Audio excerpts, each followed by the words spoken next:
We pray together, we give charity together, and we are going to be saved and helped together.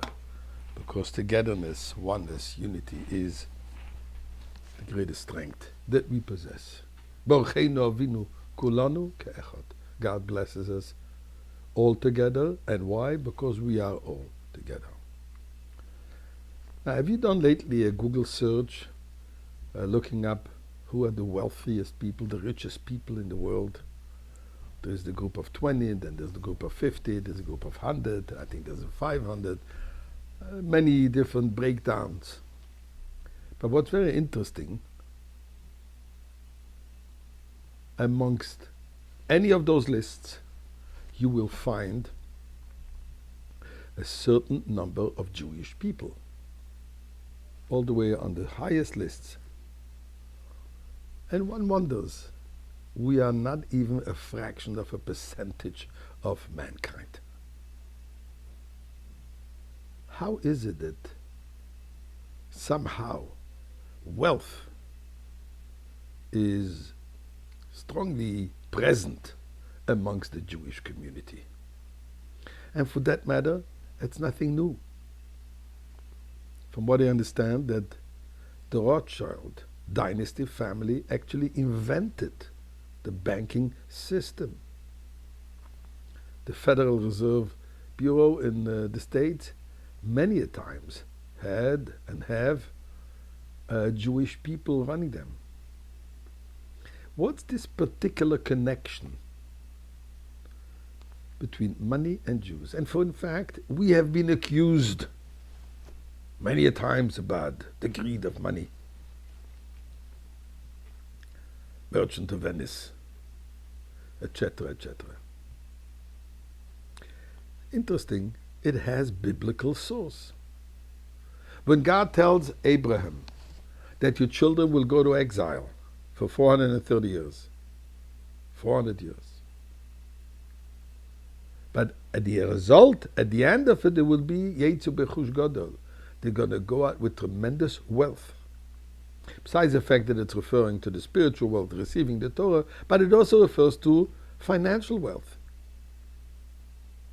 And as actually we mentioned yesterday, God told Moshe Rabbeinu, God told Moses that when he went to tell the Jewish people the great news that finally redemption has arrived and they're going to be freed from Egypt, God told them, but don't forget, prior to leaving,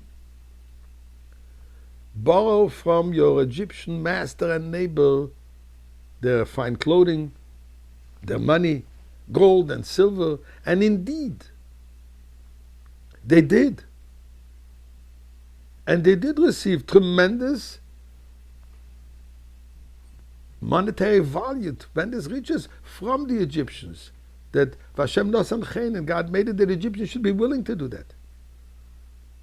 Further, as they left from Egypt and the famous miracle of the splitting of the sea, and the Egyptians followed them, the sea, the ocean, threw out tremendous, tremendous wealth, because the Egyptians would decorate themselves and their horses with great riches. And all this became, they splurged on it, and the Jewish people were able to amass it. Why is that financial wealth so important? So my friends, the answer is very simple. You know, it's very interesting. It says in Kabbalah that the chamber of wealth is between the entrance to paradise and the entrance to hell, between Gan Eden and Gehenna. In other words, money has tremendous power. Money talks. Right? Money rules the world. The fact is that everything depends on money. You cannot do anything or just about anything without having access to money. Money is important to the point that it says in the Torah that we have to be willing to sacrifice all our money. We have to love God. In the Shema we say in the daily prayer we have to love God with our heart, with our soul, and with all our money, ready to give away our money for Hashem. And that's what's called our entire being. Money is what buys life. But the question is when it becomes life. Are we doing it for our own greed? Are we using it for our own lust and greed? Or are we using it to transform the world? God says we have a mission in this world.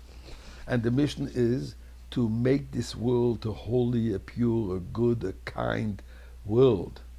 To accomplish this, we can do this with money. So they took the money from Egypt, which was Klippa, which was evil, oppression, and they built with that money the holy temple. A complete transformation from evil to holiness. And that's true across the board. And since we have this responsibility of being a light to the nation, to show the world how to be good and kind and charitable, God is giving the Jewish people all those funds to be able to accomplish that.